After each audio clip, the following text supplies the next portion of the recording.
What's going on, everybody? This is a new episode of the Post Game Report podcast. I am your host, JVB. So, in the past, around this time, we used to have E3.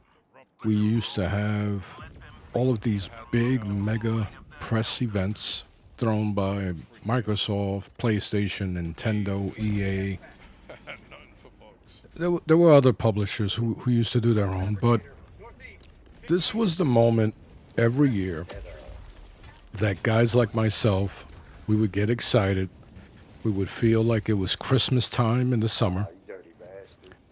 We would either go down to LA and cover this event, or we would have friends over there covering it and then relaying that information back to us, and then we would report it on our podcast or websites or wherever. And we had a freaking an abundance of video games to talk about, an abundance of news. There was true excitement everywhere, regardless of the console that you owned or preferred. You had all types of excitement. There was genuine love for the video game industry, for the video game culture.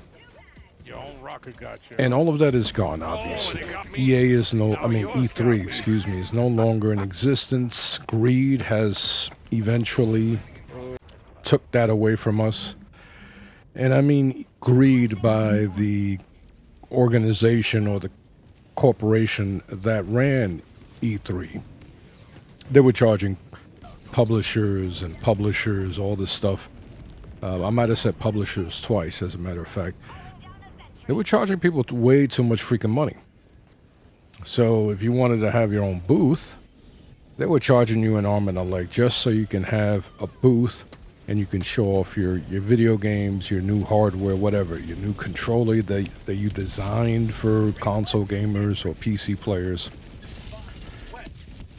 So once that begins and you basically monopolize an event like this, and now you're charging people way too much money to show off their passion, you kill it. And good.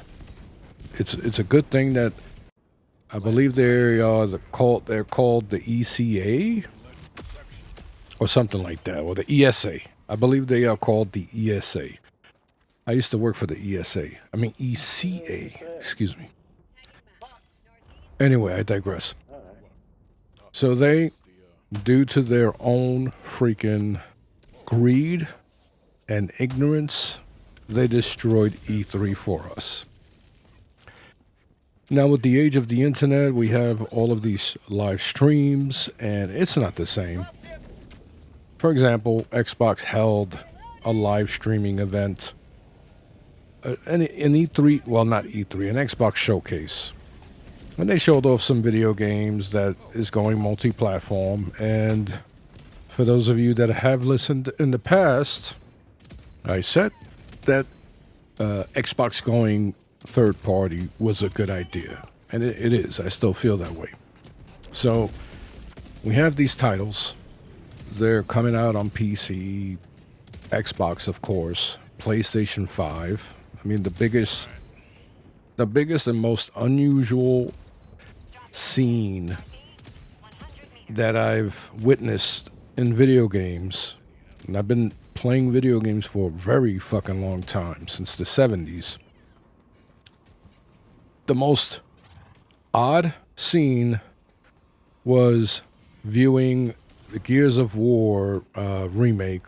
It's going to be all three. I forgot the real name of this bundle, but it's coming out on the PlayStation 5. And seeing that logo under a Gears of War title was very unusual for me. I'm hoping that a Halo game will make its way to the PlayStation 5. I would love that. I am a huge Halo fan. For those of you who know me, you guys know that I'm not full of shit. I ain't one of these bandwagon fans for Halo. I truly enjoy that franchise. I spent a lot of time in that franchise. My son is a big fan of Halo as well. So it would be great to play it on the PlayStation 5 Pro with hopefully pro enhancements. And I can enjoy Halo on the best controller in the market. That would be awesome. But anyway, we had this live streaming event. People are giving their takes on social platforms, on YouTube, Twitch, whatever. But it's not the same. It's not the same as seeing a crowd of 5,000 people cheering for a new announcement, seeing someone on stage with a freaking nice setup. For example, when they were doing The Last of Us, they had an E3 event in a setting that looked like The Last of Us, like a scene from The Last of Us. I believe it was The Last of Us Part 2. It was the New Year's Eve party. That's in the game, as a matter of fact. So, those days are over, obviously.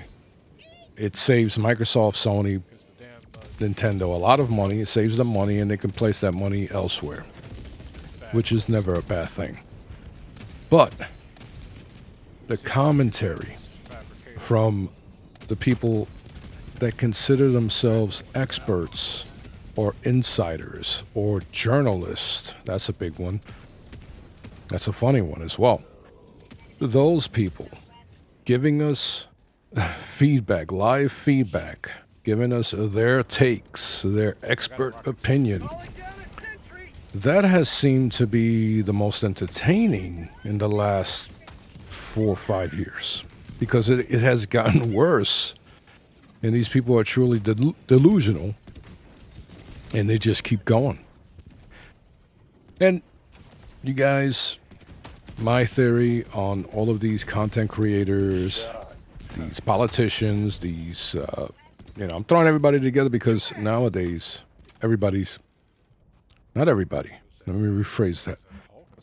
A lot of people with a lot of eyes on them who need to stay relevant, they seem to fall under the same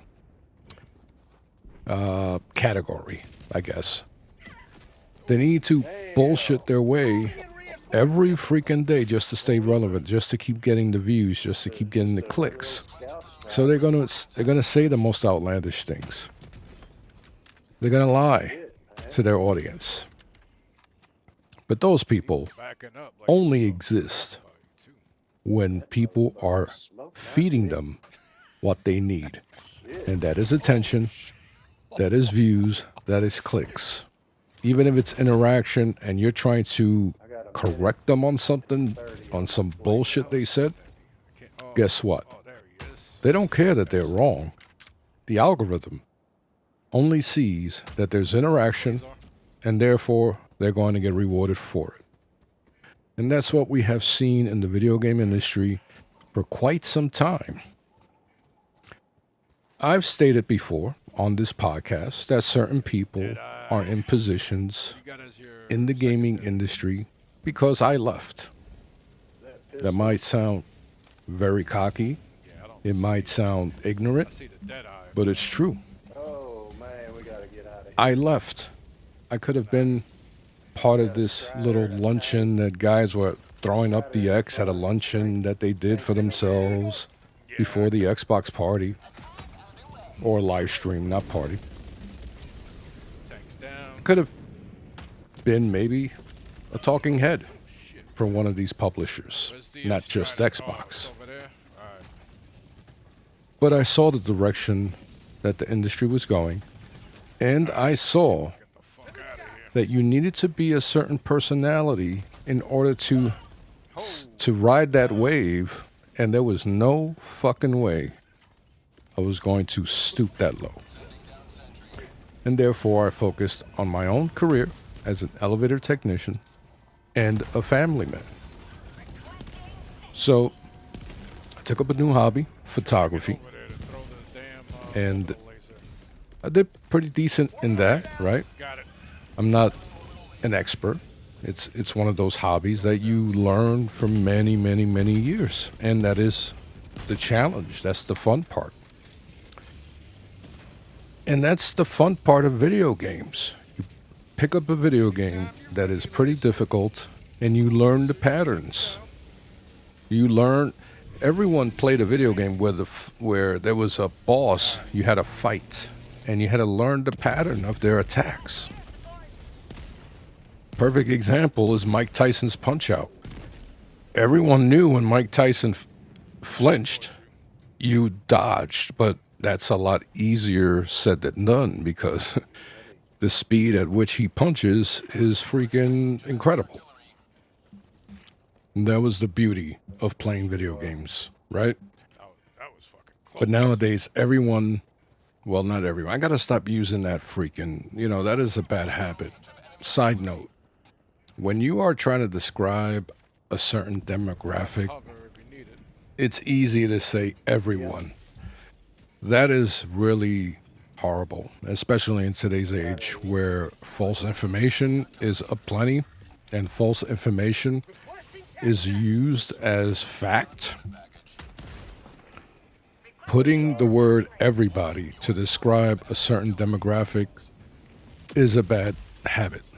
And I'm trying on the fly, as you hear, I'm trying to get myself out of that. So, there are a group of journalists who call themselves journalists. They will complain that a video game is too hard. That has never happened. That has never happened. In the past, when a game was difficult, you kept trying. They're doing a good job. And if you never defeated that video game, guess what? You just simply defeated, you accepted defeat. And it happens. It happens. I have yet to solve a Rubik's Cube on my own. I have tutorials. I can do it now because there are tutorials, but I've never did it on my own.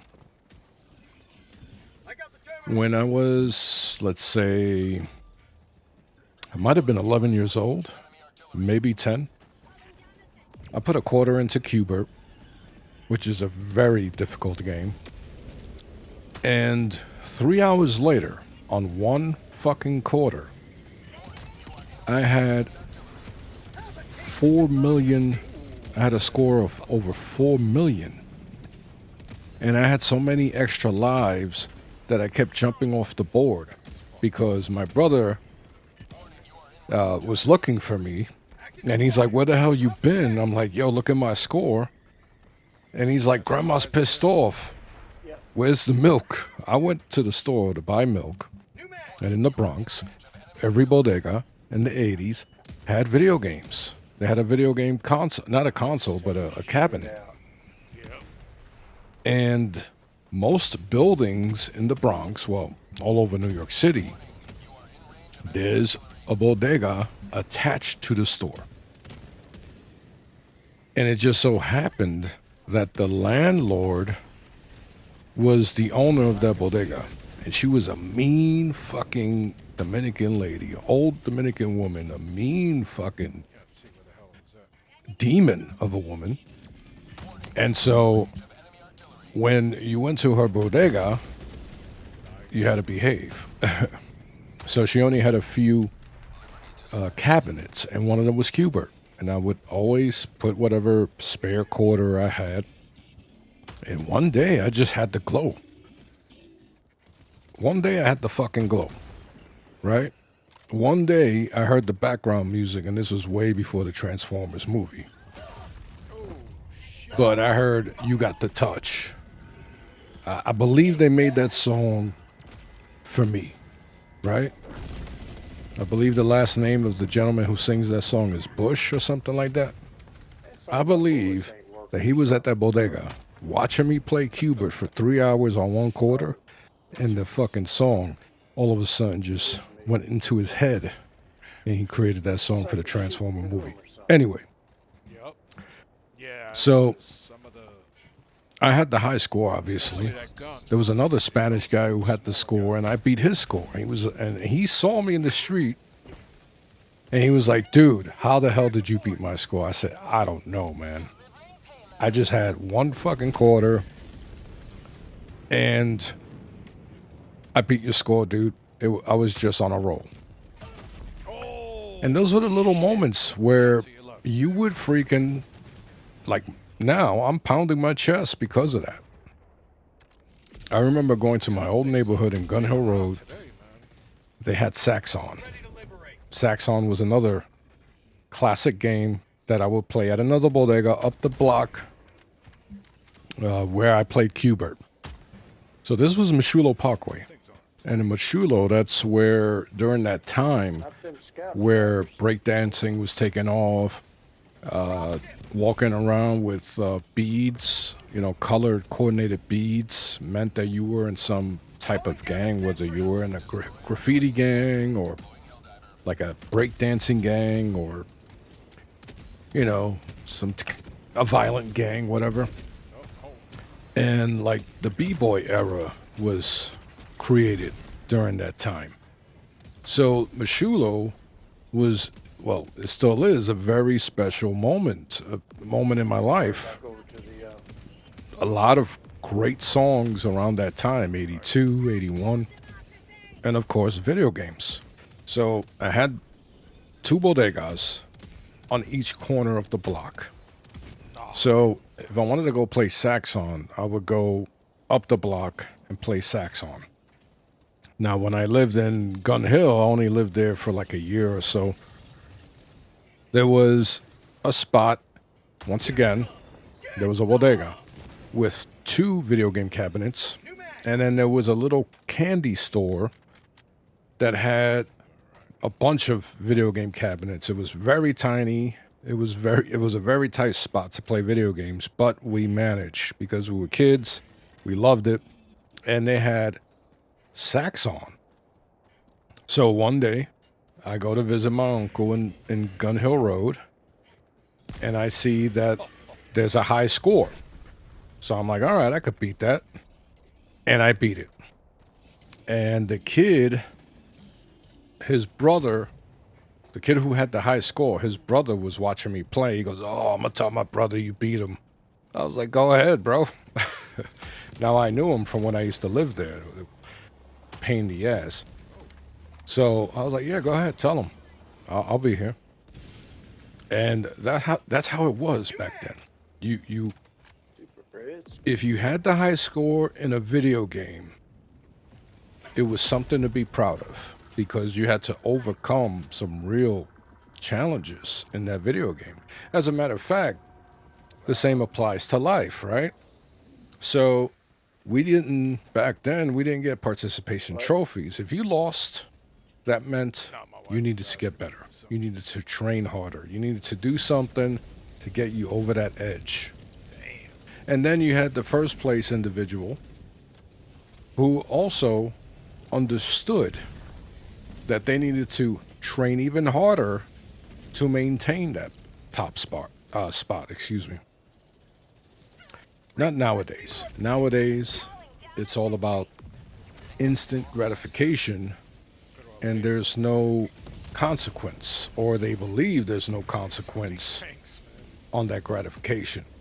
So you see these video game developers making games too easy, or when there are difficult video games, you will get people commenting on how difficult they are and how unfair that is, as if they are entitled to play this game in a very comfortable setting.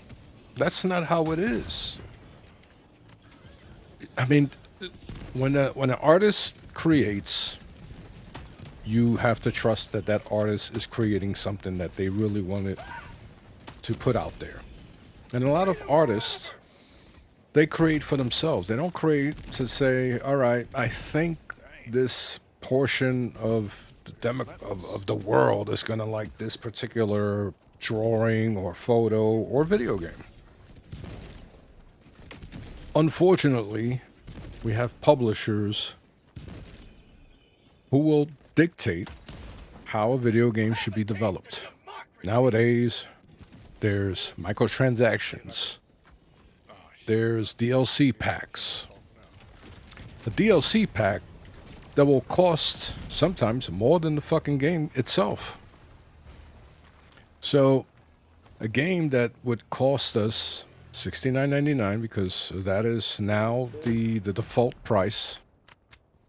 Now, after DLC, after microtransactions, you could have spent easily $200 on that particular video game, and you only played it for maybe 30 hours, maybe, Damn, they upgraded the fucking because if it's too strategy. easy. They took 'em to 30 hours is pretty smooth sailing for, let's say, a game like Elden Ring or whatever. Now, Elden Ring, I never played any of them because it's not my kind of game. At one point, throughout my 40 plus years of playing video games, it might have been. Like, I bought Bloodborne. I played it. I never finished it because I was like, you know what? I think I'm over these type of games. And that's the freedom we have. We can decide at any moment that a particular genre of video games is for us or it's not for us. That is why we buy with our money. We control the narrative with our wallets, with our spending habits. You see a lot of hype for games, a lot of fucking hype for games that maybe a few people in, certain publications might be friendly with. And so now they're going to push a narrative that this game is unbelievable. And if it's not exclusive to one brand, forget it. It instantly becomes a classic because let's say an Xbox game is not an exclusive, and I'm talking about in the past because now most of them are multi-platform. But let's say an Xbox game is not coming to PlayStation 5. That game instantly becomes an instant classic. Why? Because you got to add in the score. Well, you got to add on top of your review, your thoughts. You got to add on top.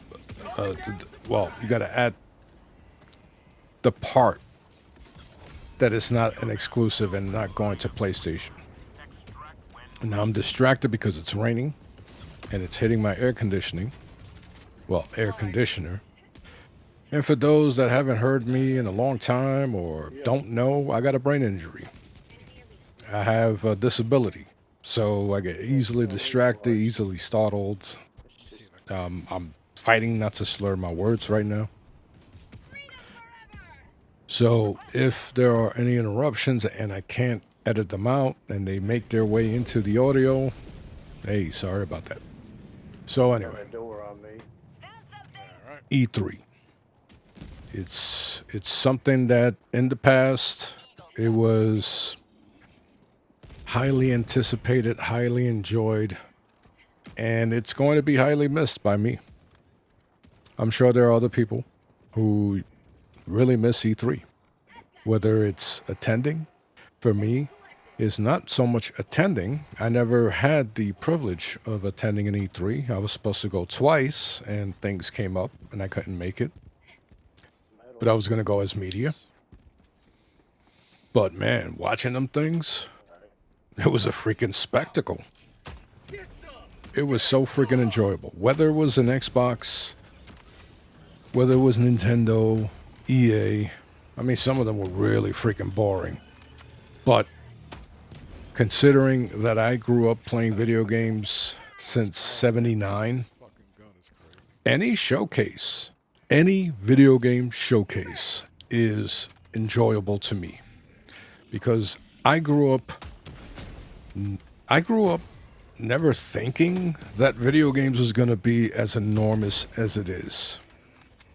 It wasn't like I sat around wondering, man, what's the future of video games? No, I enjoyed the video games as they came. And also, I was busy doing other things. So if there weren't any video games, guess what? I was out with my friends and we were playing sports, doing whatever. So whenever I see, let's say, a video game for Marvel, right? Let's say Spider-Man video game, right? Just the fact that there's a Spider-Man video game, that is incredible. incredible because I remember E.T. for the fucking Atari, and that thing was a total piece of shit. But the fact that there was an E.T. video game, it still generated hype for me and my friends The eye because that was E.T. took damage though. on a video game. Same with movies. Fucking When I see a freaking Marvel movie and then there's people bitching about this and that, I'm like, you know what? Go fuck yourself. Because the fact that we have the Hulk Don't need no requisition. doing what he's doing on screen in a movie and it looks ultra realistic, that's incredible. Superman doing what he's doing, flying the way he's flying, fighting the way he's... Man, that is freaking magic. For me, I'm 53 years old. Why? Because I remember seeing Superman in the 70s. 3 more outposts. I remember seeing Batman with the Joker and freaking Penguin, you know? That was They're climbing the freaking... Him and Robin are climbing the side of the buildings. You know, talking with all this funny dialogue, and they're not even struggling, you know, pulling themselves up. We didn't give a fuck about that. It was just the magic of watching Batman and Robin climbing the side of the building. We didn't care that there was no real physics behind it. this gun is like on a shit, Watching dude. the Hulk, watching Lou Ferrigno as the Hulk, that was the most incredible shit I've ever seen, man. Oh, Nowadays, as soon as there's a trailer, people are analyzing the fucking trailer and throwing negativity and disbelief at something that is aimed at entertaining people. And I believe the awe factor is just for today's and I don't want to say, because once again, it's going to be that whole thing of throwing everybody into one demographic.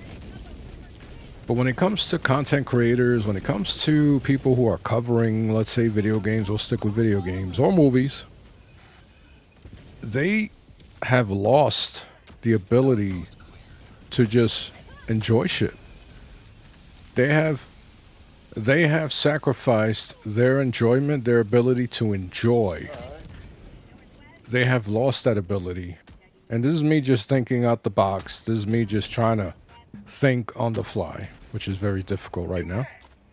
But Laser doesn't last as I think they sacrificed their ability to enjoy for the ability really? to it doesn't seem to.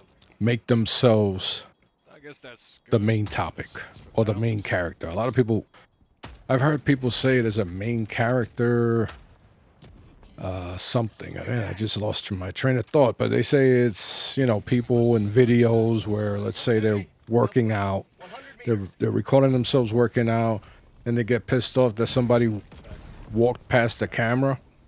Oh, They call those people main character syndrome or something. I don't know. Thank you. So when you become a journalist, and I wrote for a website, I wrote about video games. Skirt around. the I still didn't consider myself a journalist, because a true journalist, you know, there's a skill. You go to school for that. There's a passion behind it. So when I see people calling themselves experts or insiders or journalists, and then you see the crap they're saying, you're like, man, you're a fucking liar. these people first. You are anything but what you are saying you are. If anything, Oh shit! you're just a lying piece of shit. Somebody saved my ass. I don't know. So, if it ran into a true journalist would investigate shit, would question Oh, over there. certain tactics, behaviors. They will get down to the nitty gritty, because back then that was the most important aspect. There was a pride in having someone become journalist of the year and be respected by their peers. And those type of individuals could write their own paycheck, because if they left, let's say, the Daily News, I'm going around. you best believe that the Post or the Washington Post or freaking Inquirer, you know. And if those who know the Inquirer, back then the Inquirer is what Fox News is right now, right? Fucking satire. But there was a pride in what you did. And if you called yourself a journalist, you best believe you had an investigative side to you. You had investigation skills. You dug in to a story. Because if you left out detail, guess what? The criticism would affect you in a very negative way. And it would hurt your pride. And that is something people do not give a fuck about nowadays. They don't give a fuck about their pride. They don't care that they call themselves an insider, but yet every fucking day they're saying, this is going to happen, this is going to happen, and they get it all wrong, but yet people still follow them, people still retweet them, people still freaking respect their opinions. So the enablers are enabling these people to just continue this poor pattern of mediocrity. Not even mediocrity. A lot of the stuff that's out there is just poor taste, poor entertainment, poor journalism, poor, even the critiques are poor. They're unoriginal. So people have sacrificed their enjoyment just so they can become the main character. Just so they... I've seen reviews of games where the majority of publications are giving it great scores. And then there's always one or two freaking publications that want to go against the grain and stand out and be the butt of the jokes. But because, let's say, they give a game a 3 out of 10, but the majority is giving it an 8 out of 10. So now everyone sees this one publication, and guess what? It's being talked about for days.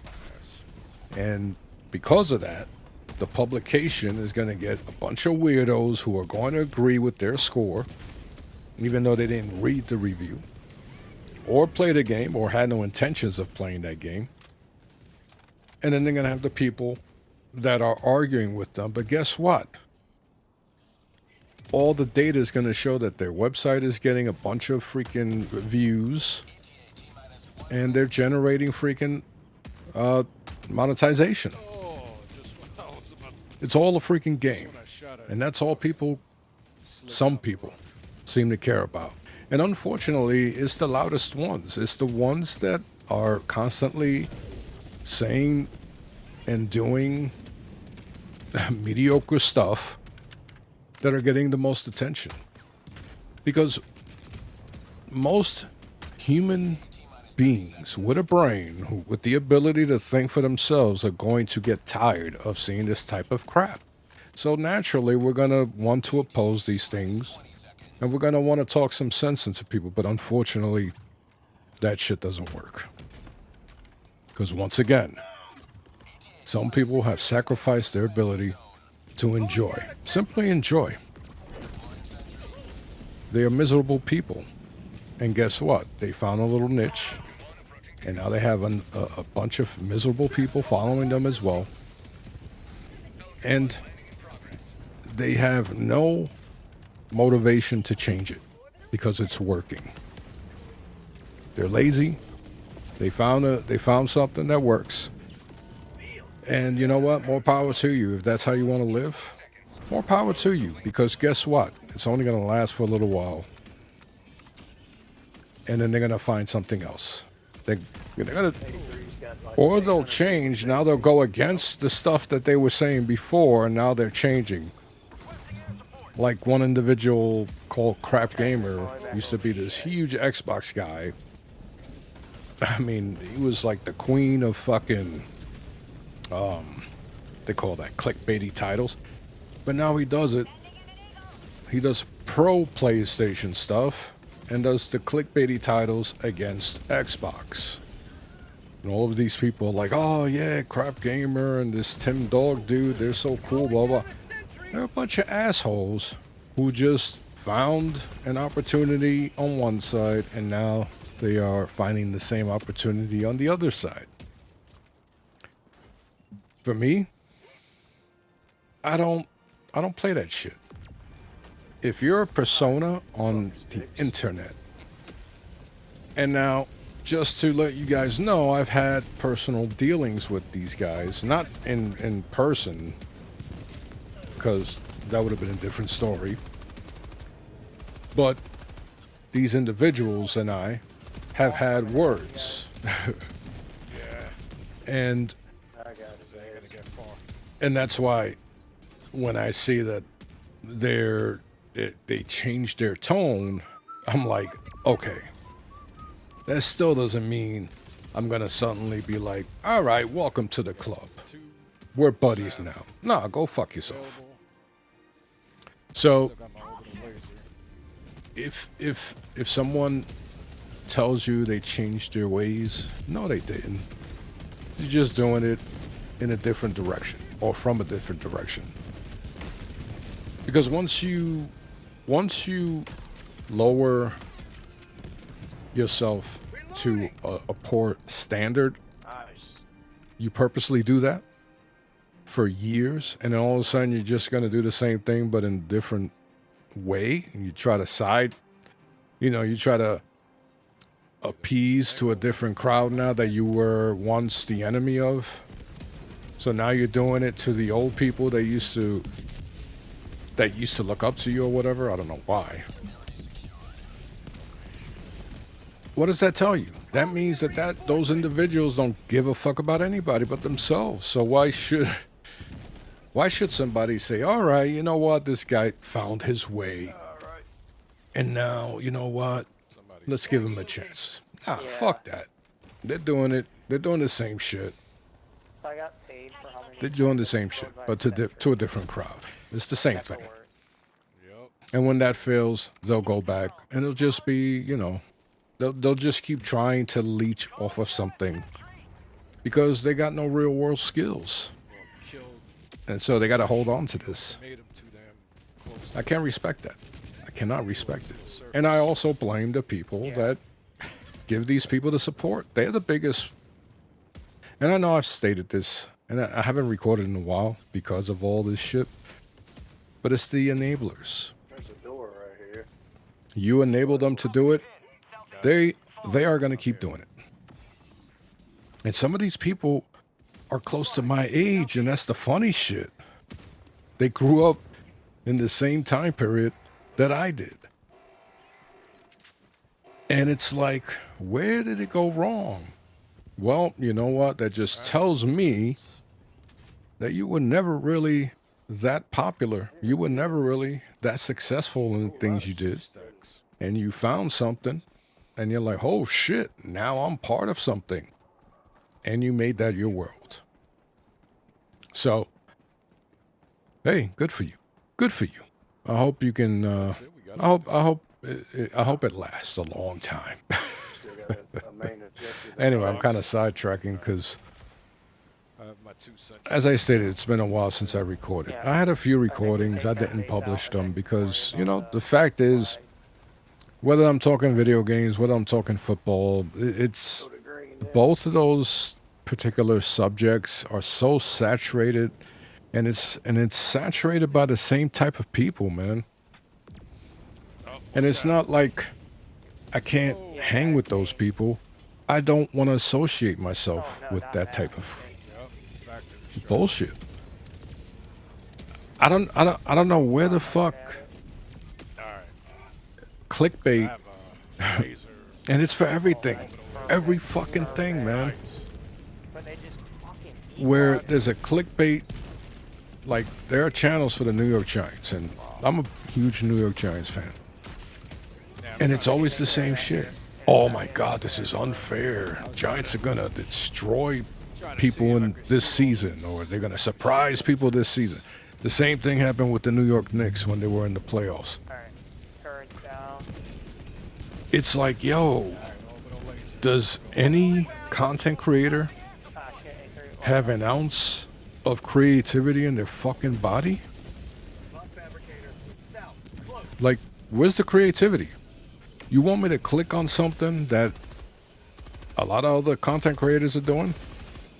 They have the same, not word for word, but the same same type of clickbaity hype video title. And then when you click on it, it's a bunch of mumbo jumbo just because they need to create something so they can keep the algorithm going. And for those that fall for this shit, it's like, don't you got a fucking sense of intelligence? Any form of intelligence? Like,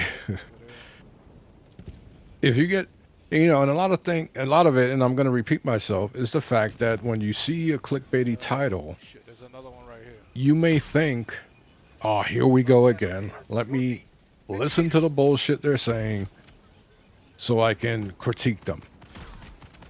But they don't care. That still goes in their favor.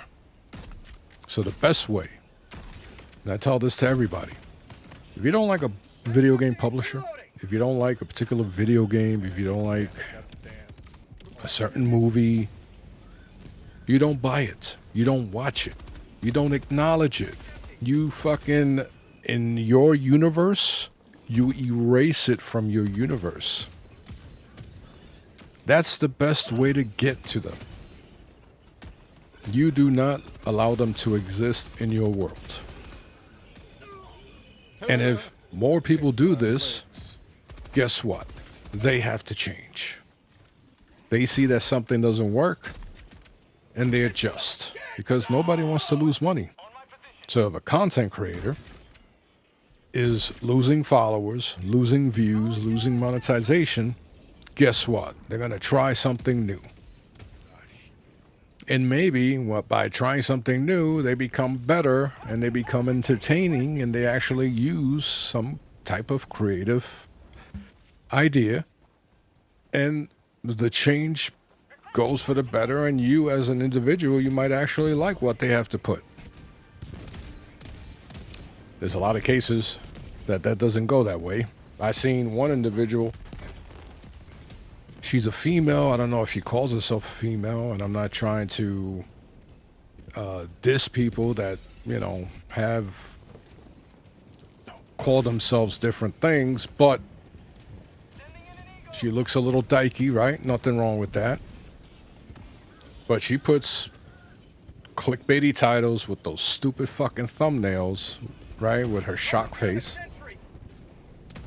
And I remember there was a retweet going around by her, people in my follow list retweeting her and saying, oh, but that's what you get for appealing to a certain crowd. And the title of her video was, see, I tried to change and it didn't work out. So essentially, I guess she tried talking about something. Actually, I think it was actually video games, right? Because this is a video game channel I'm talking about. And I think she tried to keep things focused on a video game. And she said it didn't work. She didn't get the same numbers. So she went back to talking shit about consoles and console people or other console content creators and just making up lies, right? So after one try, she said, fuck that. I'm going back to what actually works because the monetization means more to me than what you want to see. So yeah, we get people who try and they give up really quick. And what does that tell you once again? That they never really fought for anything. They never really tried. They never really trained. They never really freaking went all out for something to work. And once again, you may never be the best at a particular thing, but the fact that you tried and you improved yourself as an individual, that is still progress. That is still winning at something. You want a personal challenge, you just couldn't beat the best at that particular thing. And that happens. That's called life. And the lesson in learning how to deal with that is very fucking important. And that's why we have what we have now. A bunch of crybabies crying about gaming difficulty. A bunch of crybabies crying that a person who is the protagonist in a video game, he or she don't look a certain way. They're not a certain color. We got all kinds of bullshit posing as key figures in our hobbies, and it sucks. Right there. Whether it's football, whether it's video games, movies. Don't even get me started on today's music. It's freaking horrible. And Jesus, politics, oh my God. Man, we are in trouble as a culture. The United States, holy shit, we are in trouble. We are in trouble. Somebody needed ammo. There's somebody here. But it doesn't mean we have to accept what is currently the norm, right? It'll never be my norm. And I know there are a lot of people who feel the same way. So make it be known. You know? If you like something, post about it. Post why you like it. Maybe you'll change somebody's mind. But don't go They come. interacting with somebody who is lying about a video game, right? Right. Making up stuff, right? Don't go arguing with them because that's what they want. Instead, make your own post. Make your own audio or video. And highlight what you enjoy and why you enjoy it and your journey with that particular hobby or whatever it is. And eventually people will see it. There are people who feel like we do. Plenty of fucking people. That is why some of my YouTube videos are still getting clicks. I'm still getting feedback on certain videos that are like 7 years old. I don't put that many videos either. Why? Because I am not going to sell my soul to put a stupid thumbnail of me with a shock face. Hell fucking no. Yeah, you know. Hell no. But anyway, I'm going to wrap it up. I know this has been a long episode, but, you know, I had a lot to talk about and complain about. Maybe I'm one of those fucking whiny people, you know? But that's the thing, right? One day I might feel that way and I'll change. I'll self-evaluate myself. That's what I told my son. I was like, yo, you got to self-evaluate yourself a few times a week and ask yourself, did I handle this? How did I handle this? Was it good enough? Was it good? Was it bad? Make changes all the time because that's how it is. Life is all about changes, and they happen when we least expect it, and we need to be ready. We need to accept that challenge. They'll be good. They'll be bad. We'll win. We will lose. It's all a lesson. It is all a fucking lesson. When you lose, you are learning. It's a valuable lesson. And as long as we can get up from that loss, Nice. we instantly win. Right? As long as you can get back up and live another day, you won. Right? That's a win. So now you have the opportunity to start planning ahead as to how you're not going to get defeated again. What can you do better so the next time, instead of falling to defeat, you can walk away with a win. Or at least you can walk away. Life is all about changes. And that's the challenging part about life. The challenging part about life is that you're going to face challenges all the fucking time. And unfortunately, we got a lot of freaking challenges ahead of us with politics, with Y'all ready? race, with religion. You know, the biggest challenge right now, the biggest thing challenging us is intelligence, Getting on. not artificial intelligence. I'm talking about the intelligence from other human beings. It seems like there's a lack of it, and those are the people up in high positions trying to control us. And no, that's not going to happen with me. So anyway, I'm going to wrap it up because now I'm just talking a lot of mumbo jumbo. But you guys take it easy. I'll talk to you later. Bye.